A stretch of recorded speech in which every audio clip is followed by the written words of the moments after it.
जय सोमनाथ।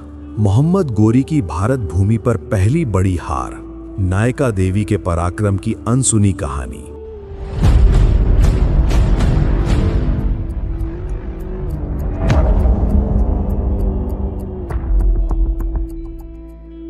नायका देवी वीरांगना चालुक्य कुलनंदिनी पुत्रम क्रोधे धृत्वा रणे घोरम जितवती शत्रुम। भारत की ये पावन भूमि वीरों की गाथाओं से नहीं बल्कि वीरांगनाओं के अमर पराक्रम से गौरवान्वित है।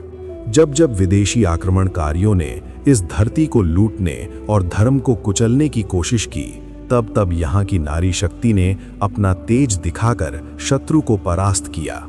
ऐसी ही एक गौरव गाथा है राजमाता नायका देवी की। गुजरात के गौरवशाली चालुक्य सोलंकी राजवंश की उस वीर योद्धा रानी की, जिन्होंने 12वीं शताब्दी में मोहम्मद गौरी जैसे क्रूर और शक्तिशाली सुल्तान को उसके जीवन की पहली बड़ी पराजय दी। सोलंकी राजवंश वो महान शक्ति था जिसने सदियों तक गुजरात को एक अभेद्य किला बनाए रखा। सोमनाथ मंदिर को बार बार जीवंत करने वाला, राजपूत शौर्य को एकजुट करने वाला और भारतीय सांस्कृतिक धरोहर की रक्षा करने वाला ये वंश भारतीय इतिहास का स्वर्णिम अध्याय है। जब गोरी की विशाल सेना गुजरात की ओर बढ़ी, तब राज्य एक नाबालिग राजकुमार के अधीन था। गोरी ने सोचा कि यह आसान विजय होगी, किंतु उसे क्या पता था कि वो चालुक्य वंश की उस महाशक्ति से टकराने जा रहा है जिसकी बागडोर एक ऐसी माता रानी के हाथ में थी जो मां का कोमल हृदय और वीरांगना का अटूट शौर्य दोनों रखती थी। नायका देवी ने न केवल राजनीतिक कुशलता से चौहान परमार जैसे राजपूत सामंतों को एकजुट किया, बल्कि स्वयं पुत्र को गोद में लेकर रण क्षेत्र में उतरी और आबू की घाटियों में ऐसा संग्राम किया कि गोरी की सेना छिन्न भिन्न हो गई। ये युद्ध केवल एक विजय नहीं था, बल्कि नारी शक्ति का वो ज्वलंत प्रमाण था जिसने गोरी को दक्षिण भारत की ओर आगे बढ़ने से दशकों तक रोके रखा। ये लेख उसी अनसुनी किंतु हृदयस्पर्शी गाथा को समर्पित है, उस वीरांगना को जो आज भी हमें सिखाती है कि मातृभूमि की रक्षा में नारी का साहस पुरुष से कहीं बढ़कर हो सकता है। उनकी जयकार गुजरात की हवा में आज भी गूंजती है और हर भारतीय के हृदय में गर्व की लहर जगाती है।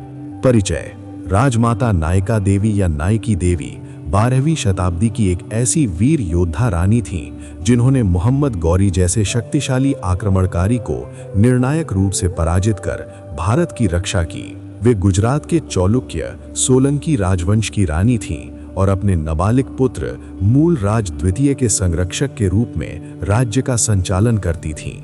उनकी वीरता और रणनीतिक कुशलता ने न केवल गुजरात को बचाया, बल्कि गोरी को दक्षिण भारत की ओर आगे बढ़ने से रोके रखा।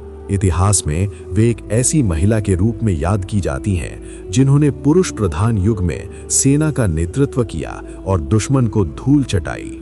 प्रारंभिक जीवन और राज्यारोहण: नायका देवी का जन्म गोवा के कदंब वंश में हुआ था। वे कदंब नरेश परमर्दी या शिवचित्त परमर्दी देव की पुत्री थीं।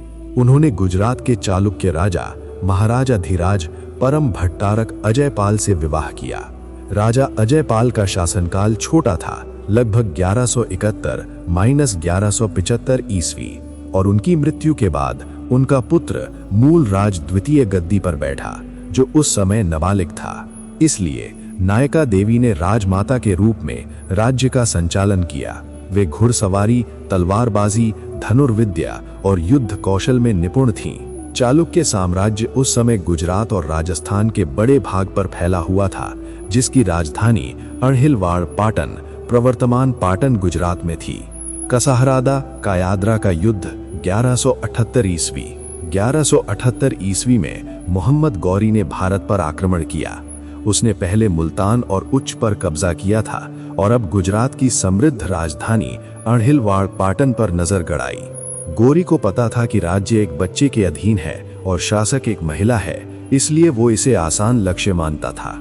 नायका देवी ने जासूसों से गोरी की सेना की गतिविधियों की जानकारी प्राप्त की। उन्होंने पड़ोसी सामंतों, राजपूत शासकों से सहायता मांगी। नडौल के चाहमान चौहान शासक केल्हण देव कान्हपाल से, जालौर के चाहमान शासक कीर्तिपाल केल्हण देव के भाई से, आबू चंद्रावती के परमार शासक धारावर्ष, जो चालुक्यों के जांबाई थे। ये चालुक्य चौहान परमार गठबंधन का उत्कृष्ट उदाहरण था। नायका देवी ने युद्ध क्षेत्र का चयन बुद्धिमानी से किया। आबू पर्वत की तलहटी में कसहरादा या कायाद्रा की संकरी घाटियां, जहां गोरी की विशाल घुड़सवार सेना बेअसर हो जाती। किंवदंती है कि गोरी ने दूत भेजकर कहा कि यदि रानी आत्मसमर्पण कर दे तो हमला नहीं करेगा। नायका देवी अपने पुत्र को गोद में लेकर गोरी के शिविर पहुंची और अचानक हमला कर दिया। युद्ध में चालुक्य सेना के युद्ध हाथी और राजपूत योद्धाओं ने गोरी की सेना को कुचल दिया। गोरी बुरी तरह हारा और कुछ अंगरक्षकों के साथ जान बचाकर भाग निकला। ये उसकी भारत पर पहली पराजय थी। 14 साल तक उसने गुजरात की तरफ आंख उठाकर नहीं देखा। बाद में वो उत्तर भारत पंजाब होते हुए दिल्ली की तरफ बढ़ा। कायाद्र क्षेत्रे संग्रामे गोरीम तुर्कम पराजितम राजमाता नायकी देवी राजनीत्या महाबली। अर्थ है, कायाद्रा क्षेत्र के संग्राम में गोरी तुर्क को पराजित किया। राजमाता नायकी देवी राजनीति से महाबली थीं। राजनीतिक और सैन्य कौशल। नायका देवी का सबसे बड़ा योगदान उनका राजनीतिक कौशल था। उन्होंने वैवाहिक संबंधों और सामंती गठबंधनों से राजपूतों को एकजुट किया। युद्ध क्षेत्र का चयन और युद्ध रणनीति से हमला उनकी सैन्य दूरदर्शिता का प्रमाण है। फारसी इतिहासकारों जैसे मिन्हाज-ए-सिराज और फिरिश्ता ने भी इस पराजय का उल्लेख किया है। जैन ग्रंथ प्रबंध चिंतामणि मेरुतुंग में वर्णन है कि रानी ने पुत्र को गोद में लेकर सेना का नेतृत्व किया और घजनी के राजा को परास्त करने वाला उपाधि दिलाई। विरासत। इस विजय ने गुजरात को दशकों तक सुरक्षित रखा। गोरी ने कभी गुजरात पर फिर आक्रमण नहीं किया। नायका देवी की गाथा भारत की उन वीरांगनाओं में शामिल है जो इतिहास में कम चर्चित रहीं, जैसे रानी लक्ष्मीबाई से तुलनीय। 2022 में Gujarati film Nykaa Devi the warrior queen उनके जीवन पर बनी। नायका देवी और मिनल देवी दोनों कदम्ब वंश की राजकुमारियां थीं। चालुक्य राजाओं से विवाहित हुईं। नाबालिग पुत्रों के लिए राजमाता बनकर राज्य संभाला तथा प्रशासन, जन कल्याण, मिनल देवी तथा युद्ध रक्षा नायका देवी के माध्यम से गुजरात के चालुक्य साम्राज्य को मजबूत कर इतिहास में प्रेरणादायी महिलाओं के रूप में अमर हुई नायका देवी। नायका देवी न केवल एक मां और रानी थीं, बल्कि एक कुशल सेना नायिका थीं, जिन्होंने धर्म, देश और स्वाभिमान की रक्षा की। उनकी कहानी आज भी प्रेरणा देती है कि साहस और बुद्धि से कोई भी चुनौती पार की जा सकती है। स्त्री शक्त्या भारत रक्षाम कृतवती सा महायशस्वी नायका देवी नमो अस्तुते वीरता अमरास्तु। अर्थ है, स्त्री शक्ति से भारत की रक्षा करने वाली वो महायशस्विनी नायका देवी को नमस्कार। उनकी वीरता अमर रहे। आपको नायका देवी की ये पूरी शौर्यजनक कहानी कैसी लगी, कमेंट में जरूर बताएं। जय हिंद, जय गुजरात, जय सोमनाथ।